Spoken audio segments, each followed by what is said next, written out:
Click on rectangle, give the first point, take your cursor away, then specify the size of rectangle.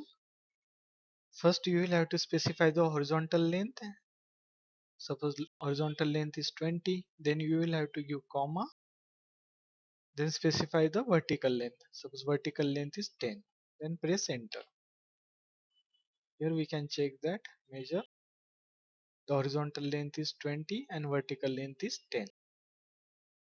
Now it came on the right side of the starting point. If you want to control the direction of the rectangle, then you will have to use the negative sign. Suppose I want to create rectangle on this side. Click on rectangle, give the first point.